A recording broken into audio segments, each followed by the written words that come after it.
अपना दुनिया बिस्तर बांध लो। भारत माता की जय।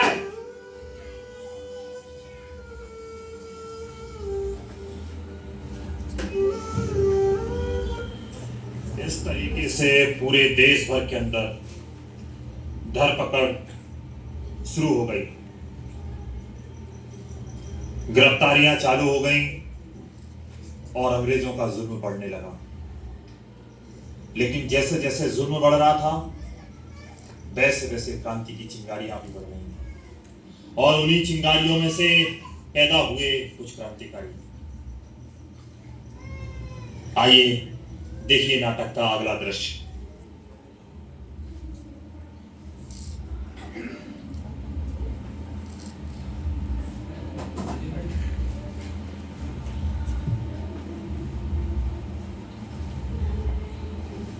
और भाई अस्फाक कैसे हो? अस्सलाम वालेकुम भाईजान। वालेकुम अस्सलाम। बस खैरियत है? बैठिए भाईजान।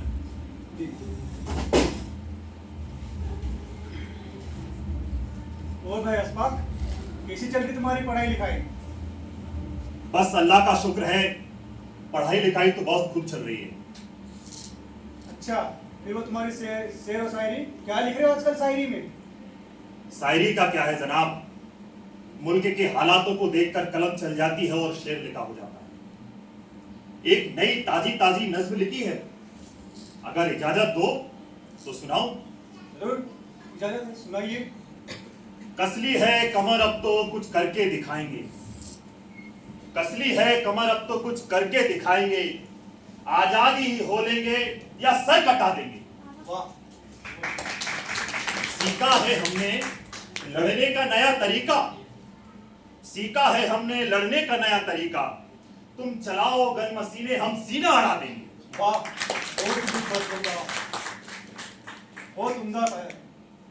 मेरा एक दोस्त है राम प्रसाद, बहुत गजब का शायर है। उसकी शायरी अगर कोई सुनता है, कोई इंसान सुनता है, उसके रोए रोए खड़े उठते हैं। जैसे तुम हसरत के नाम पे शायरी करते हो, वैसे ही वो बिस्मिल के नाम पे शायरी करते हैं। जरूर भाईजान, आपके मुंह से बड़ी तारीफ सुनी है मैंने राम भाई की। बस एक तमन्ना है उनसे मिलने की। उनकी शायरी जब पढ़ता हूं, हम भी आराम उठा सकते थे घर पर रहकर, हमको भी पाला था माँ बाप ने दुख सहकर। कितने ऊंचे दर्जे के शायर और ऊंचे ही दर्जे के क्रांतिकारी, बस कैसे भी करके एक मुलाकात आप उनसे मेरी करा दीजिए। ठीक है भाईजान, मिल लेना, इतने उतावले क्यों होते हो? लेकिन एक समस्या है कि वो एक कट्टर आर्य समाजी व्यक्ति, वो आजादी की चाह में दिन रात पागल बने फिरते हैं। लेकिन हाँ, सुना है कि नौजवानों का उनका एक दल बनाया है। उनकी कल शाहजहांपुर में एक मीटिंग है, हो सकता है आपकी मुलाकात वहां हो जाएगा। इंशाअल्लाह, फिर तो मैं उनसे जरूर मिलना चाहूंगा। जरूर भैया। ठीक है, खुदा ना चाहे तो जरूर मिलेंगे। चलिए भैया। ठीक है, इंशाअल्लाह। क्रांतिकारी दल आजादी के लिए काम कर रहे थे। HSRA ने भी अपने अलग अलग साथियों को देश के अलग अलग हिस्सों में संगठन बनाने के लिए भेजा। एक तरफ अशफाक की चाहत लगातार राम प्रसाद बिस्मिल से बढ़ती जा रही थी, वहीं पर HRA का काम भी लगातार बढ़ते जा रहा था। और इसी तरीके से हिंदुस्तान के इन दो नौजवानों की मुलाकात होती है। देखिए अगला दृश्य।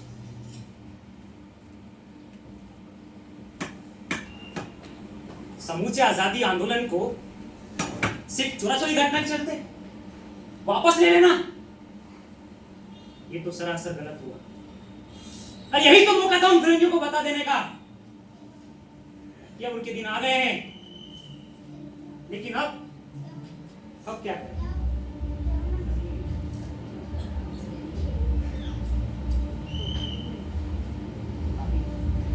राम भाई, अस्सलाम वालेकुम। कौन? मैं अशफाक। कौन अशफाक? मैं रियासत खां का छोटा भाई अशफाक। अच्छा, क्या करते हो? भाई अभी तो बस कॉलेज की तालीम हासिल कर रहा हूं और इसके बाद तो शायरी भी करता हूं। आपकी शायरी की भी खूब तारीफ सुनी है जनाब। देखो भाई, शायरी करना तो अच्छी बात है, लेकिन देश के बारे में, आजादी के बारे में, इन लोगों के बारे में कुछ सोचा है तुमने?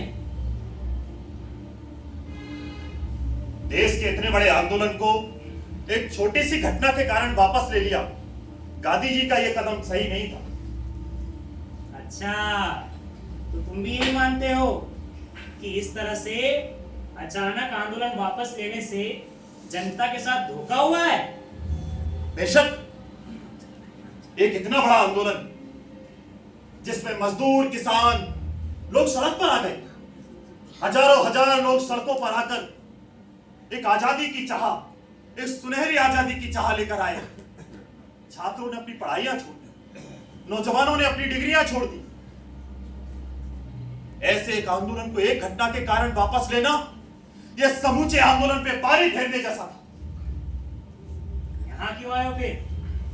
राम भाई, मुझे अपने दल में शामिल कर लीजिए, बड़े काम आऊंगा मैं आपको।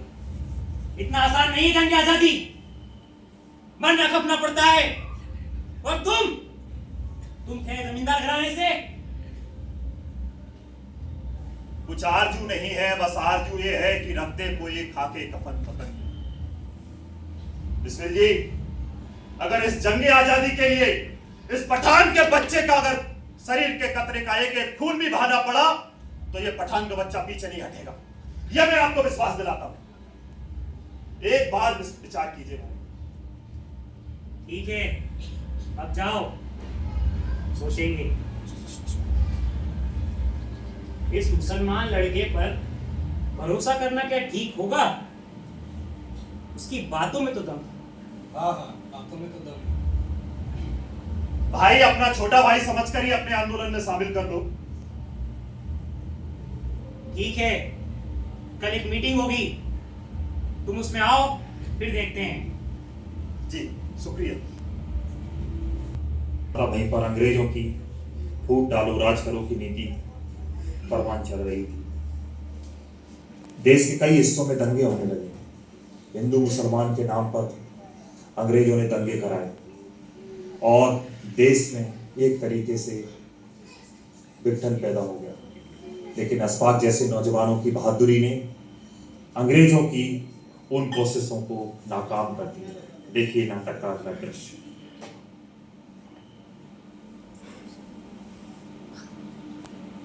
साथ बहुत गलत हुआ है। हाँ, हमारी मस्जिद को नापाक कर दिया है। अब हम भी इनसे बदला लेंगे। तो चलो, पास में ही एक आर्य समाज का मंदिर है, उसी में तोड़फोड़ कर देते हैं। हाँ हाँ, चलो। रुक जाओ। और चाचा जान, कहां जा रहे हो इतने गुस्से में? जैसे कि तुम कुछ जानते नहीं हो। अगर जानता तो पूछता ही क्यों? इन हिंदुओं ने हमारी मस्जिद को नापाक कर दिया है। अब हम भी इस मंदिर को नापाक करने जा रहे हैं। अरे खुदा के बंदे, एक मंदिर को नापाक करके तेरी मस्जिद कैसे पाक हो सकती है? अरे खुदा के एक घर को तू नापाक करके दूसरे को पाक करने जा रहा है। हम कुछ नहीं जानते, हम आज मंदिर नापाक करके ही दम लेंगे। यही तो समस्या है कि तुम लोग कुछ नहीं जानते। अगर जानते तो ऐसी नापाक हरकत करने से पहले 100 बार सोच लेते। नहीं, हम नहीं मानेंगे। हम आज मंदिर नापाक करके ही दम लेंगे। अरे अकल के दुश्मनों, तुम इतनी सी बात क्यों नहीं समझते? ये हिंदू मुसलमान की लड़ाई की पैदाइश ये अंग्रेजों ने की, ताकि हम लोग आपस में लड़ते रहे और वो इस देश पे राज करते रहे। इसमें अंग्रेजों का क्या लेना देना? ये बात तो हिंदू और मुस्लिम के बीच की है ना। हाँ हाँ। अरे भाई, हम लोगों की आपस की लड़ाई में किसको नुकसान? अंग्रेजों को। इतनी सी बात तुम्हारे भेजे में क्यों नहीं बैठती? लेकिन हम कुछ नहीं जानते, हम आज मंदिर नापाक करके ही दम लेंगे। खबरदार! अशफाक के होते हुए एक कदम आगे बढ़ाया तो तुम हमें रोकोगे? हाँ, मैं तुमको रोकूंगा। अगर हिम्मत है तो एक कदम आगे बढ़ाकर दिखाओ।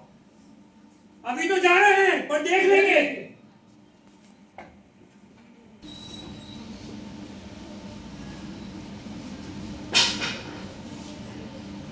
साथियों, ये है अशफाक और आज से ये भी हमारे दल का सदस्य होगा। लेकिन बिस्मिल जी, क्या आपने अच्छे से जांच परख कर ली है? मुझे अशफाक पर पूरा भरोसा है। तो आज की मीटिंग शुरू की जाए। हाँ हाँ। जरूर जरूर। आज की मीटिंग का एजेंडा है, हमें अपनी कार्यशैली बदलनी होगी। अभी तक हम देश के आजादी की लड़ाई के लिए अमीर धन्ना सेठों को लूटा करते थे, लेकिन अब हमें इस कार्यशैली को बदलना होगा। हमें अब सरकारी खजाने को लूटना होगा। क्या आप सभी को मेरा प्रस्ताव मंजूर है? मैं बिस्मिल जी के प्रस्ताव से सहमत हूँ। अब हमें इन अंग्रेजों को मजा चखा लेना चाहिए। बिस्मिल जी, अगर आपकी इजाजत हो तो मैं कुछ बात रखना चाहूँगा। कहो कहो। हाँ कहो। बिस्मिल जी, मुझे लगता है कि अभी इस तरीके के एक्शन के लिए हमारा संगठन तैयार नहीं है। अभी हमारा संगठन छोटा है। अगर इस तरीके का एक्शन होता है तो एक चप्पे चप्पे में धरपकड़ शुरू हो जाएगी, हमारा क्रांतिकारी दल बिखर जाएगा।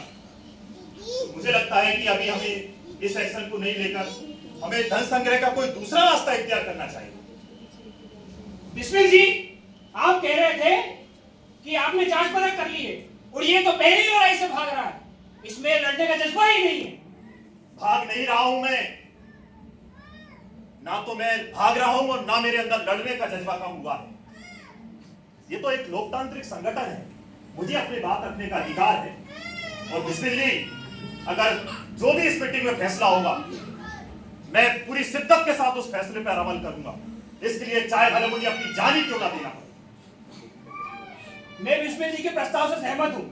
हाँ, हम बिस्मिल के प्रस्ताव से मंजूर है।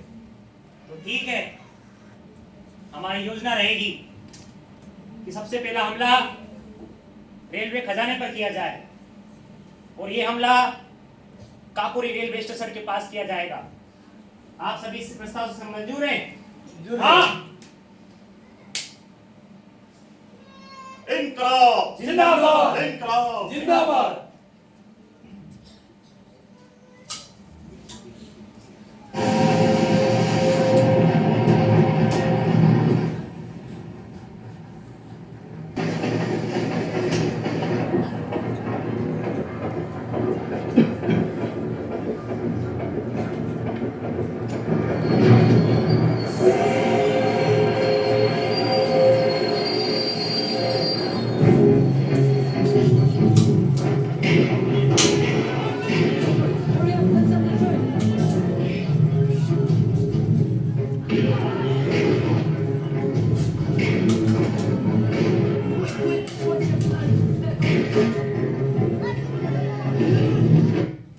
धरपकड़ शुरू हो गई।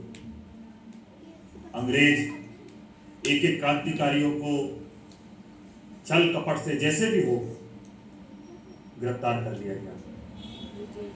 आखिर में राम प्रसाद बिस्मिल, अशफाकुल्लाह खान, राजेंद्र लाहाड़ी, ठाकुर रोशन सिंह सभी क्रांतिकारियों को गिरफ्तार कर लिया गया। और गिरफ्तारी करने के बाद कई सारी यातनाएं उनको दी गई और ये पूरी कोशिश की गई कि उनको सरकारी गवाह बनाया जाए। इसी तरीके से राम प्रसाद बिस्मिल और अशफाकुल्लाह खान को एक दूसरे के खिलाफ भड़काकर अंग्रेजों ने पूरी कोशिश की कि उनको सरकारी गवाह बना दिया जाए। देखिए नाटककार का दृश्य। देखो बिस्मिल, तुम तो पढ़ने करने में होशियार हो। अगर सरकारी गवाह बन जाओगे तो तुम्हारी सजा कम हो सकती है। सजा से कौन डरता है साहब? हम तो सर पे कफन बांध के निकले हैं। लेकिन तुम्हारा दोस्त आसफाक तो सरकारी गवाह बन गया है। किसे बेवकूफ समझते हो अंग्रेज की तुम? कभी किसी से दोस्ती की है? दोस्त एक दूसरे के लिए जान दे देते हैं। और हमारी दोस्ती तो फिर विचारों की दोस्ती। मुझे खुद से ज्यादा भरोसा अशफाक पर है, वो कभी ऐसा नहीं करेगा, समझे? लेकिन फिर भी एक बार कह रहा हूँ, सरकार से माफी मांग लो, सजा कम हो सकती है तुम्हारी। सरफरोशी की तमन्ना अब हमारे दिल में है, देखना है जोर कितना बाजुए का दिल में है।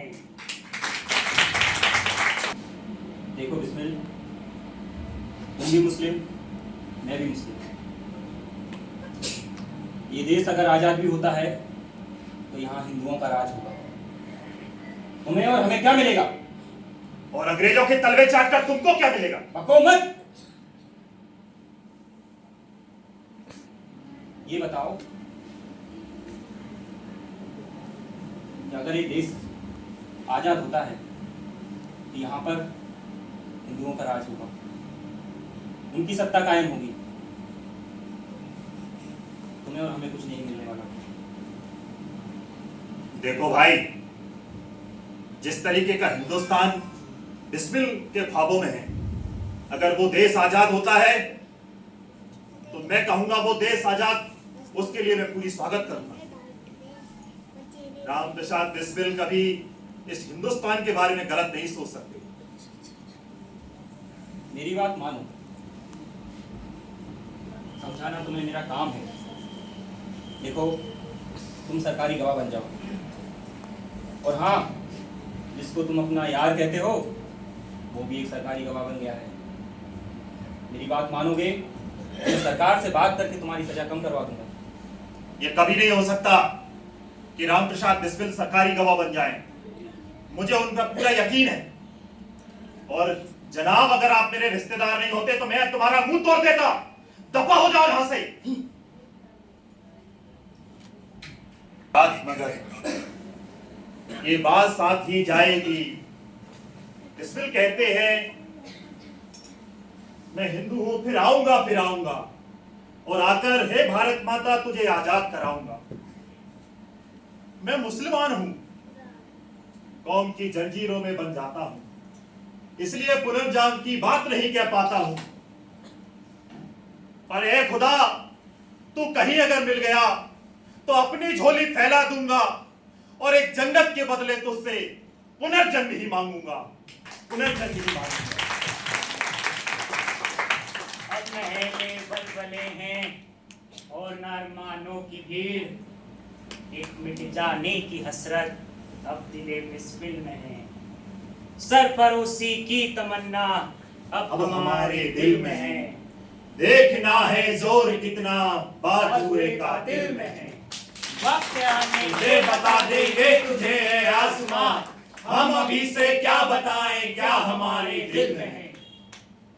साथियों, हम तो जा रहे हैं इस दुनिया से, पर आप लोग आने वाले समय में जब हिंदुस्तान आजाद होगा, आपके हाथों में यह हिंदुस्तान होगा। इसको हिंदू मुसलमान में मत बंटने देना। जो ख्वाब बिस्मिल ने सजाया, उस ख्वाबों का हिंदुस्तान बनाने के लिए अगर आजादी के बाद यह हिंदुस्तान न बने तो सड़कों पर आ जाना, एक ऐसा राज कायम करना जिसमें हिंदू भाई मुसलमान भाई मिलजुल कर रहें, जिसमें रोटी कपड़ा मकान सबके लिए हो। एक ऐसा हिंदुस्तान जो आपका और हम सबका हिंदुस्तान हो।